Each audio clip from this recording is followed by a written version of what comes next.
ಬೆಂಗಳೂರಿನಲ್ಲಿ 1.5 ಕೋಟಿ ರೂಪಾಯಿ ದರೋಡೆಯಾಗಿದೆ. ಮನೆಗೆ ನುಗ್ಗಿ 1.5 ಕೋಟಿ ರೂಪಾಯಿ ಹಣವನ್ನು 50 ಗ್ರಾಂ ಚಿನ್ನವನ್ನು ರಾಬರಿ ಮಾಡಲಾಗಿದೆ.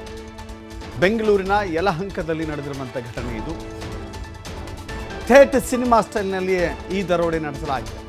ಮನೆಗೆ 4 ದರೋಡೆಕೋರರು ನುಗ್ಗಿ ಈ ಕೃತ್ಯವನ್ನು ಎಸಗಿದ್ದಾರೆ. ಇನೋವಾ ಕಾರಿನಲ್ಲಿ ಬಂದಿದ್ದ 4 ಆರೋಪಿಗಳು ಗಿರಿರಾಜು ಎಂಬುವರ ಮನೆಯಲ್ಲಿ ಈ ಕಳ್ಳತನ ನಡೆದಿದೆ.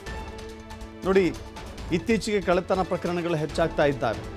ನೋಡ್ತಾ ಇದ್ವಿ, ಎಲ್ಲೋ ದೂರದ ಭೀಮಾ ತೀರದಲ್ಲೋ ಚಡ್ಚಣದಲ್ಲೋ ಬ್ಯಾಂಕ್ ರಾಬರಿ ಆಗಿದ್ದೆ ಅನ್ನೋದನ್ನು ನಾವು ನೋಡಿದ್ವಿ ಸುದ್ದಿ. ಇದೀಗ ಬೆಂಗಳೂರಿನ ಯಲಹಂಕದಲ್ಲಿ ಸಿನಿಮಾ ರೀತಿಯಲ್ಲಿಯೇ ದರೋಡೆ ಆಗಿದೆ. 1.5 ಕೋಟಿ ರೂಪಾಯಿ ಸೇರಿದಂತೆ ಚಿನ್ನಾಭರಣವನ್ನು ಲೂಟಿ ಮಾಡಿ ಪರಾರಿ ಆಗಿದ್ದಾರೆ. ಇನೋವಾ ಕಾರಲ್ಲಿ ಬಂದಿದ್ದರು ಅವರು ದರೋಡೆಕೋರರು ಅಂತ ಗೊತ್ತಾಗಿದೆ.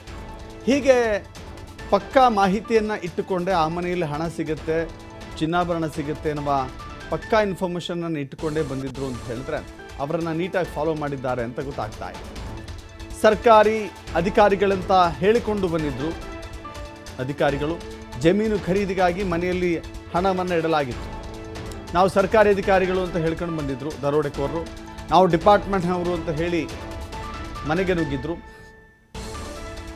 ಮನೆಗೆ ಬಂದು ನಿಮ್ಮ ಹಣ ಎಲ್ಲಿದೆ ಅಂತ ಪ್ರಶ್ನೆ ಮಾಡಿದ್ದಾರೆ. ನಂತರ ಮಾಲೀಕ ಗಿರಿರಾಜು ಎಲ್ಲಿದ್ದಾರೆ ಅಂತ ಪ್ರಶ್ನೆ ಮಾಡಿದ್ದಾರೆ. ಗಿರಿರಾಜು ಇಲ್ಲ ಅಂತ ಹೇಳಿದಾಗ ಹಣದ ಬ್ಯಾಗ್ ತೆಗೆದುಕೊಂಡು ಪರಾರಿ ಆಗಿದ್ದಾರೆ. ಈ ಸಂಬಂಧ ಯಲಹಂಕ ಪೊಲೀಸ್ ಠಾಣೆಯಲ್ಲಿ ಪ್ರಕರಣ ದಾಖಲಾಗಿದೆ.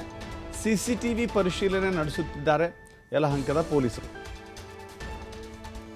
ಮತ್ತಷ್ಟು ಮಾಹಿತಿ ನಮ್ಮ ಪ್ರತಿನಿಧಿ ಸಂತೋಷ್ ಪಟೇಲ್ ಇರ್ತಾರೆ. ಸಂತೋಷ್, ಗಮನಿಸ್ತಾ ಇದ್ದೀವಿ, ಇದು ಕೂಡ ಒಂದು ರಿಯಲ್ ಎಸ್ಟೇಟ್ ಹಿನ್ನೆಲೆ ಇರುವಂಥ ಪ್ರಕರಣ ಅಂತ ಕಾಣಿಸುತ್ತೆ. ಯಾಕಂತ ಹೇಳಿದ್ರೆ ಯಲಹಂಕ ಅಥವಾ ಬೆಂಗಳೂರು ಔಟ್ಸ್ಕರ್ಟ್ಸಲ್ಲಿ ಇಂಥ ಬಿಲ್ಡರ್ಸ್ಗಳು ಅಥವಾ ರಿಯಲ್ ಎಸ್ಟೇಟ್ನವರು ಜಾಸ್ತಿ ಇರ್ತಾರೆ. ಅದನ್ನು ಪಕ್ಕ ಮಾಹಿತಿಯನ್ನು ಇಟ್ಕೊಂಡಿದ್ದೆ ಅಂತ ಕಾಣಿಸುತ್ತೆ.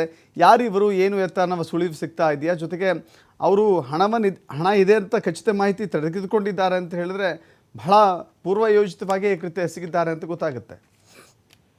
ಖಂಡಿತವಾಗಿ ಕಳೆದ 2 ದಿನಗಳ ಹಿಂದೆ ಈ ಒಂದು ಇನ್ಸಿಡೆಂಟ್ ಆಗಿರುವಂತದ್ದು ಯಲಹಂಕ ಪೊಲೀಸ್ ಠಾಣಾ ವ್ಯಾಪ್ತಿಯಲ್ಲಿ ಈ ಇನ್ಸಿಡೆಂಟ್ ಆಗಿರುತ್ತೆ. ಶುಕ್ರವಾರ ಏನು ಗಿರಿರಾಜ್ ಎಂಬುವರ ಮನೆಗೆ ನುಗ್ಗಿದಂತ ಒಂದು ತಂಡ ನೇರವಾಗಿ ನಾವು ಡಿಪಾರ್ಟ್ಮೆಂಟ್ನವರು ಅಲ್ಲಿಂದ ಬಂದಿರುವಂತದ್ದು ಅಂತ ಹೇಳಿ ಮೊದಲು ಮನೆ ಒಳಗೆ ಎಂಟ್ರಿಯನ್ನ ಕೊಡ್ತಾರೆ. ಎಂಟ್ರಿಯನ್ನು ಕೊಟ್ಟ ಬಳಿಕ ಗಿರಿರಾಜ್ ಅವರ ಮನೆಯಲ್ಲಿ ಅಕ್ರಮವಾಗಿ ಹಣವನ್ನ ಇಟ್ಕೊಂಡಿದ್ದಾರೆ ಅಂತ ಹೇಳಿ ಪರಿಶೀಲನೆಯನ್ನ ಮಾಡ್ಲಿಕ್ಕೆ ಬಂದಿದ್ದೀವಿ ಅಂತ ಹೇಳಿ ಮೊದಲು ಎಂಟ್ರಿಯನ್ನ ತೆಗೆದುಕೊಳ್ಳುವಂಥದ್ದು. ಗಿರಿರಾಜು ಎಲ್ಲಿ ಅಂತ ಕೇಳ್ತಾರೆ. ಗಿರಿರಾಜು ಮನೆಯಲ್ಲಿ ಇರ್ಲಿಲ್ಲ. ಈ ಸಂದರ್ಭದಲ್ಲಿ ಮನೆಗೆ ಬಂದವರು ನಿಮ್ಮ ಮನೆಯಲ್ಲಿ ಹಣ ಇದೆ ಅಂತ ಹೇಳಿ ಪ್ರಶ್ನೆಯನ್ನ ಮಾಡ್ತಾರೆ. ಪ್ರಶ್ನೆಯನ್ನ ಮಾಡಿದಂತ ಸಂದರ್ಭದಲ್ಲಿ ಏನು ಬ್ಯಾಗ್ ನಲ್ಲಿ ಹಣವನ್ನ ಇಟ್ಕೊಂಡಿರ್ತಾರೆ. ಸುಮಾರು 1.5 ಕೋಟಿ ಅಷ್ಟೇ ಹಣವನ್ನ ಏನು ಜಮೀನು ಖರೀದಿಗೆ ಅಂತ ಹೇಳಿ ತೆಗೆದುಕೊಂಡ್ಬಂದು ಮನೆಯಲ್ಲಿ ಇಟ್ಕೊಂಡಿರ್ತಾರೆ. ಇದ್ರ ಬಗ್ಗೆ ಎಲ್ಲೋ ಮಾಹಿತಿ ಸಿಕ್ಕಿರುತ್ತೆ ಅವರಿಗೆ. ಈ ಮಾಹಿತಿಯನ್ನ ಆಧಾರವಾಗಿ ಇಟ್ಕೊಂಡಿರುವಂತಹ ರಾಬರ್ಸ್ಗಳೇನಿದ್ದಾರೆ ಅವ್ರನ್ನ ಫಾಲೋ ಮಾಡಿ ಸೂಕ್ತ ಖಚಿತ ಮಾಹಿತಿಯನ್ನು ಪಡ್ಕೊಂಡು ಬಂದು ಈ ರೀತಿಯಾಗಿ ಮನೆಗೆ ನುಗ್ಗಿರುವಂತದ್ದು.